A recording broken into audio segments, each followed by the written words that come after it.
City ಅವರೇ ನಮಸ್ತೆ. ಕಾಂಗ್ರೆಸ್ ಕಾರ್ಯಕರ್ತ ವಿನಾಯಕ್ ಅಂತ. ಕೋಗಿಲು ಗೇಟ್ ಬಗ್ಗೆ ಮಾತಾಡ್ತಾ ಇದ್ವಿ. ಅಂತಾರಾಷ್ಟ್ರೀಯ ಮಟ್ಟದಲ್ಲಿ ಅದ್ರ ಚರ್ಚೆ ಆಯಿತು. ಪಾಕಿಸ್ತಾನದ ಒಬ್ಬ ಅವಿವೇಕಿ ಭಾರತದಲ್ಲಿ ಅಲ್ಪಸಂಖ್ಯಾತರ ಮೇಲೆ ದೌರ್ಜನ್ಯ ನಡೀತಿದನೋ ಹೇಳಿಕೆಯನ್ನು ಕೊಟ್ಟ. ಓಕೆ, ಈ ವಿಷಯಕ್ಕೆ ಬರೋಣ. ಇಲ್ಲಿ ನಡೆದಿರೋ ವಿಷಯಕ್ಕೆ ಬರೋದಾದ್ರೆ ಅಲ್ಲಿ ನೀವು ಮಾತಾಡ್ತಾ ಹೇಳಿದ್ರಿ ಅನ್ಯ ರಾಜ್ಯದವರ ಬಗ್ಗೆ ಕಾಳಜಿ ಹೆಚ್ಚಾಗಿದೆ, ಅದಕ್ಕಾಗಿ ಮಾಡ್ತಾ ಇದ್ರು ಅಂತ. ಶ್ರೀಲಂಕಾಗೆ ಯಾಕೆ ಕೇಂದ್ರ ಸರ್ಕಾರ ಸಹಾಯ ಮಾಡ್ತಿದೆ, ಅಫ್ಘಾನಿಸ್ತಾನಕ್ಕೆ ಯಾಕೆ ಕೇಂದ್ರ ಸರ್ಕಾರ ಸಹಾಯ ಮಾಡ್ತಿದೆ, ನೀವು ಕಡು ವಿರೋಧ ಮಾಡುವಂಥ ಪ್ಯಾಲೆಸ್ಟೀನ್ಗೆ ಯಾಕೆ ಕೇಂದ್ರ ಸರ್ಕಾರ ಸಹಾಯ ಮಾಡ್ತಿದೆ, ಅಲ್ಲಿ ನೀವು ಮಾಡೋದು ಸರಿ ಆಗಾದ್ರೆ ಇಲ್ಲಿ ನಾವು ಮಾಡೋದು ತಪ್ಪು ಅಂತ ಆಗುತ್ತೆ. ಅಂತಾರಾಷ್ಟ್ರೀಯ ಮಟ್ಟದಲ್ಲಿ ಚರ್ಚೆ ಆಗ್ತಿರೋದ್ರಿಂದ ದೇಶದ ಒಂದು ಹಂತಕ್ಕೆ ಪರ್ಸ್ಪೆಕ್ಟಿವ್ ಕ್ರಿಯೇಟ್ ಆಗ್ತಿದೆ. ಅದು ಆಗಬಾರ್ದು ಅನ್ನೋ ಕಾರಣಕ್ಕಾಗಿ ಮಾಡಿದ್ದಾರೆ ಅನ್ನೋದು ನನ್ನ ವಾದ. ಜೊತೆಗೆ ಕ್ರಿಸ್ಮಸ್ ಬಗ್ಗೆ ಚರ್ಚೆ ಆಯಿತು, ಸರಿ ಅಂತೀರಿ ನೀವು. ಬೇರೆ ದಾರಿ ಇರಲಿಲ್ಲ, ಸರಿ ತಪ್ಪು ಅನ್ನೋದನ್ನ ಬಿಟ್ಬಿಟ್ಟು ಅನಿವಾರ್ಯತೆ ಇತ್ತು ಅನ್ನೋದು ನನ್ನ ವಾದ. ಓಕೆ, ಅಂತಾರಾಷ್ಟ್ರೀಯ ಮಟ್ಟದಲ್ಲಿ ಚರ್ಚೆ ಆಗ್ತಿದೆ ಅಂದಾಗ ಬೇರೆ ದಾರಿ ಇರಲಿಲ್ಲ. ರಾಜ್ಯದಲ್ಲಿರುವ ಎಲ್ಲ ಗುಡಿಸಲು ನಿವಾಸಿಗಳಿಗೆ ಮನೆ ಕಟ್ಕೊಡ್ತೀವಿ ಅನ್ನೋದು ಸರ್ಕಾರದ ಪಾಲಿಸಿ ಆದರೆ ನಾವು ಸ್ವಾಗತ ಮಾಡ್ತೀವಿ. ಒಂದು ಕಣ್ಣಿಗೆ ಬೆಣ್ಣೆ ಒಂದು ಕಣ್ಣಿಗೆ ಸುಣ್ಣ ಯಾಕೆ? ಪಕ್ಕದಲ್ಲೇ ಸರ್ವಜ್ಞ ನಗರದಲ್ಲಿ ಮನೆ ಕಳ್ಕೊಂಡು ಇವತ್ತಿಗೂ ದಣಿಗೆ ಕೂತಿದ್ದಾರೆ. ಅವ್ರ ಬಗ್ಗೆ ಒಂದು ಚಕಾರ ಇಲ್ಲ. ಪಾಕಿಸ್ತಾನ ಹೇಳಿದ ತಕ್ಷಣ ಬೆದರಬೇಕಾ? ವೇಣುಗೋಪಾಲ್ ಹೇಳ್ತಿದ್ದಂಗೆ ಅವ್ರ ಗುಲಾಮ್ರ ನಾವು?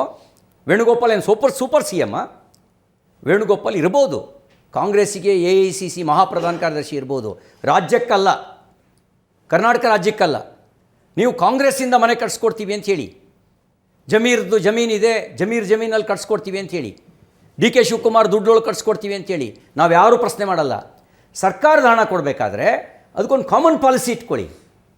ನೀವೇ ನೋಡಿ, ಮೊದಲನೇ ಬಾರಿಗೆ ವಯನಾಡಿನಲ್ಲಿ ಒಂದು ಆನೆ ತುಳಿದು ಸತ್ರು. ಕರ್ನಾಟಕ ಸರ್ಕಾರ ಒಂದು ಡೆಫಿನೇಷನ್ ಕೊಡ್ತು, ಕರ್ನಾಟಕದ ಆನೆ ಅಂತ. ಯಾರು ಕಂಡು ಹಿಡ್ದಿದ್ರು?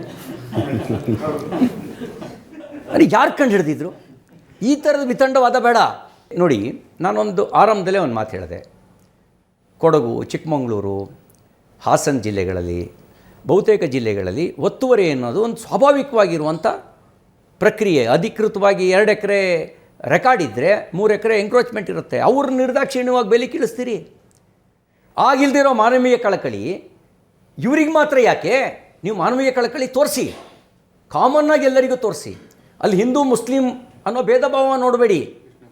ನೀವು ಮತ್ತೆ ಅಕ್ರಮ ಅಂತ ಹೇಳಿದ ಮೇಲೆ ನೀವೊಂದು ನಿರ್ಣಯ ತಗೊಳ್ಳಿ. ಎಲ್ಲ ಅಕ್ರಮ ಯಾರ್ಯಾರು ಕಟ್ಕೊಂಡಿದ್ದಾರೆ ಅದನ್ನು ಸಕ್ರಮಗೊಳಿಸ್ತೀವಿ, ಯಾರ್ಯಾರು ಅಕ್ರಮವಾಗಿ ಇದ್ದಾರೆ ಅವರೆಲ್ಲರಿಗೂ 5 ಲಕ್ಷ ದುಡ್ಡು ಕೊಡ್ತೀವಿ. ಇದು ಒಂದು ಸಾಮಾನ್ಯವಾಗಿರುವಂಥ ಕಾಮನ್ ರೆಗ್ಯುಲೇಷನ್ ಆಗುತ್ತೆ. ಆದರೆ ಇಲ್ಲಿ ಸರ್ಕಾರ ಮಾಡಿದ್ದೇನು ಅಂದರೆ, ಕೇರಳದ ವೇಣುಗೋಪಾಲ್ ಹೇಳ್ತಿದ್ದಂಗೆ ಬೆಚ್ಚಿ ಬಿದ್ದಿದ್ದು, ಪಾಕಿಸ್ತಾನ ಸ್ಟೇಟ್ಮೆಂಟ್ ಕೊಡ್ತಿದ್ದಂಗೆ ಹೊತ್ಕೊಂಡು ಕುಣಿದಿದ್ದು ಏನನ್ನು ತೋರಿಸುತ್ತೆ? ಇದು ಬೇಡ, ಇದನ್ನು ಮಾಡಬೇಡಿ ನೀವು. ಎಸ್ ಅಣ್ಣ ನಮಸ್ತೆ, ಪವನ್ ಅಂತ ಬೆಂಗಳೂರು ಸೆಂಟ್ರಲಿಂದ.